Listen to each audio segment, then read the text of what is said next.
Daniel Guðni, þjálfari Keflvíkinga. Þú hlýtur að vera sáttur með þennan sigur í... Já. Maður þarf að vinna til að komast áfram í bikarkeppninni. Algjörlega, og ég meina, ég veit að Þórsarinn ekki kannski búin að eiga sína bestu leiki en undanfarið, en hérna þeir eru með hörkuflotta leikmenn og góðan velþjálfari sömuleiðis, þannig að ég veist að þetta er krefjandi verkefni og það er líka aðeins meiðsli og einhver leyfismál í gangi í okkur. Þannig að það var svona smá ströggl að finna jafnvægið í þessu öllu saman, en það hafðist í seinni hálfleik og ég er ánægður með það.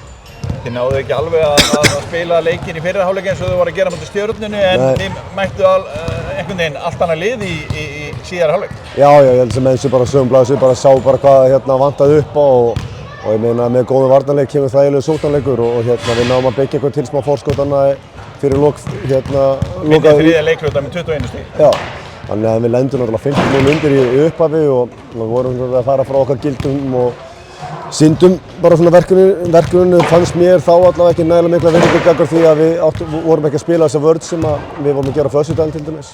En við gerðum það heldur betur og heldum hvor öðrum svona accountable fyrir því það sem áttum að gera og það gerði. Varstu með einhverja þrumuræðu í hálfleik? Nei, það var ekki eitthvað, ég upplifði ekki tilefni til þess en ég held að menn bara sáu það bara svart og hvítu hvað vantaði upp á og við gerðum sem bara sem við tölum í hálfleik og gerðum sem tölum líka fyrir leik en við framkvæmdum það í seinni hálfleik og það var vel. En hvernig finnst þér að hafa gengið og nýr þjálfari Keflavíkur? Þú þekkir allt, þú þekkir til Keflavíkurliðs síðan hafandi verið í körfunni mörg ár, þú veist. Hvernig er þetta að upplifa þetta? Bara virkilega skemmtilegt og gott fólk í kringum klubbinn og sjálfsögðu og maður þekkir þetta fólk alveg sinni upp á svæðinu náttúrulega og þekkir marga. Þannig að það er bara virkilega gaman að vera komin hingað yfir og fá að kynnast þessu og fá að taka þátt í þessu að ná árangur með Keflavík og finnst að hafa gengið þokkalega vel í upphafi og við verðum bara að halda áfram á sömu braut og vinna í okkar varnarleik sérstaklega og svo bara kemur heim og saman vonandi í framhaldinu en við verðum að sýna þetta effort og þessa vinnu sem við þurfum að leggja í leiki til þess að sigra þá.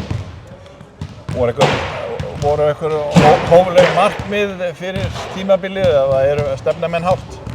Ég held að menn stefna alltaf hátt hérna í Keflavík, menn og konur og við erum bara í þessari vegferð og við viljum náttúrulega halda áfram að byggja bara ofan á þessar frammistöður sem við höfum sýnt núna undanfarið. Síðan bara verður tíminn að leiða það í ljós. Það verður eftir að vera margar breytingar í einhverjum liðum og liðin eftir að vera betri og við þurfum bara sömuleiðis að okkur vera betri í körfubolta. Þið eru með einn meiddan og einn nýjan leikmann sem er að bíða eftir leikheimildir, ekki? Jú. Ég er bara að óska að þeir verði báðir klárir á fimmtudaginn og við höfum bara að sjá hvernig það þróast en þetta leiðilegt er meiðsli í gangi og við verðum bara að virða það. Takk fyrir. Takk.